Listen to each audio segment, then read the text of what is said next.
Trump dementia has now gone mainstream. Yet another governor and a senator now are pointedly saying Trump is doing things because he is suffering from dementia. First, Illinois Governor JB Pritzker. He gave an interview to the Chicago Tribune. He is saying it very clearly.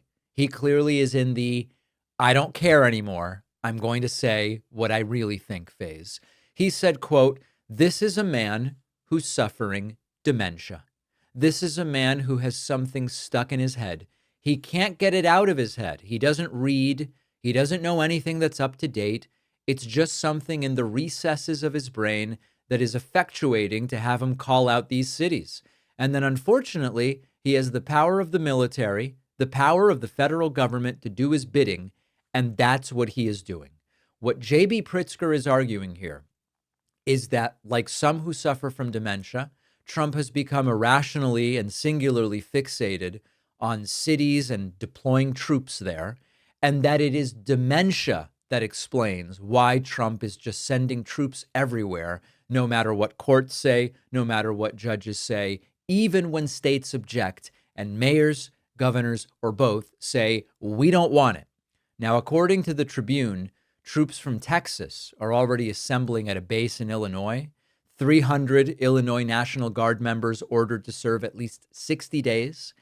And we have to take a step back and recognize the unusual circumstances in which we now find ourselves. Dementia is now being regularly blamed for the erratic and lawless behavior of a president. It's not normal. It's not a conspiracy theory somewhere in the corners of the internet. It has gone completely mainstream. Now, remember when JB Pritzker said the following just last week. Let me start by saying it appears that Donald Trump not only has dementia set in, but he's copying tactics of Vladimir Putin, sending troops into cities, thinking that that's some sort of proving ground for war, or that indeed there's some sort of internal war going on in the United States.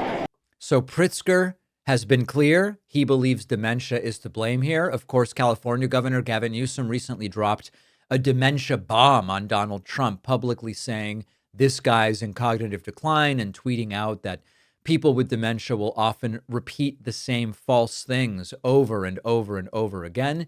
And now even our friend Senator Ruben Gallego from Arizona is saying exactly the same thing. If you are a swing Republican in a swing district in an off-year election, why are you falling on this sword for this guy who's clearly checked out and needs to be probably put into some type of treatment program for whatever dementia he has? For Johnson, who comes from one of the safest districts in the country, who's covering for pedophiles, and for John Thune, who is in there for 6 years and he is not worried about members of Congress. But you have all these members of Congress that are diving themselves on the sword. Yeah. So you've now got, that's from our friends over at Midas Touch, by the way. You've got multiple governors, not fringe commentators, not anonymous insiders, not commenters whose username is a random word and 8 numbers on Reddit. You've got governors and a senator attributing Donald Trump's military and legal overreach to dementia. And this is unfortunately eerily familiar. When Ronald Reagan was president, I was like only 55 years old at that point. When Ronald Reagan was president, people started to notice that he was slipping. There were misbriefings, there was confusion, there were strange lapses in memory. And later we learned, oh yeah, he was suffering from Alzheimer's at the time. And now historians are left to argue about or debate, how early did that start with Reagan? How long had it been going on and how long was it being covered up? Now, the difference is back then, it was a different media environment. We didn't have social media. We didn't have, I don't know that we had any 24-hour cable news networks. And so a lot of it could be kept hidden. I mean, think back even further to when FDR was in a wheelchair. And even that was successfully hidden for a long time. With Trump, it's all public. It's all happening in the public eye. We see the slurred words. We see the inability to recognize people, the looping stories, Trump's eyes pointing in different directions the other day, and sometimes his eyes are completely swollen shut. his strange stance where he sort of hinges forward at the waist and swings, which is sometimes a sign of frontotemporal dementia.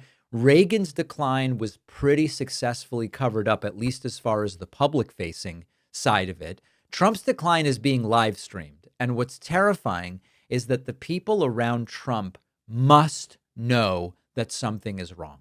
They, instead of stopping him, are enabling him. Now, the only thing we can say about the people around Trump is this. Now we're hypothesizing. Now we're left to conjecture and speculation. My favorite places to be, of course. We're left to conjecture and speculation because of the lack of transparency.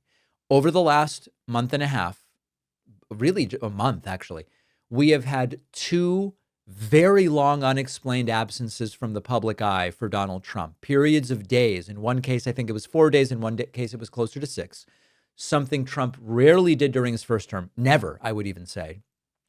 Unexplained absences during which his only communication is either via text message or social media post. And because of the lack of transparency, because of what we do see in public, we are left to speculate that the one thing the staff around him are doing when they see that he is having an episode of sorts is just keeping him out of the public eye. When governors start invoking dementia to explain federal troop deployments, we can no longer pretend that this is a partisan spin on a niche story. It's a national security issue. It has gone completely mainstream. And I have to say it, good for Senator Gallego, good for Governor Newsom, and good for Pritzker for being willing to even say this publicly, because there are a lot of people that are crushing them for saying this, mostly Republicans. And I believe that we are only starting to get the tip of the story, the tip of the iceberg, the first lines of the story, the tip of the story. I don't know. We're going to have more and broader coverage of this on our audio podcast. It's on Spotify. It's on Apple Podcasts. It's completely free. It's an hour or more a day. I would love for you to subscribe to that podcast. We're going to take a quick break and be back right after this.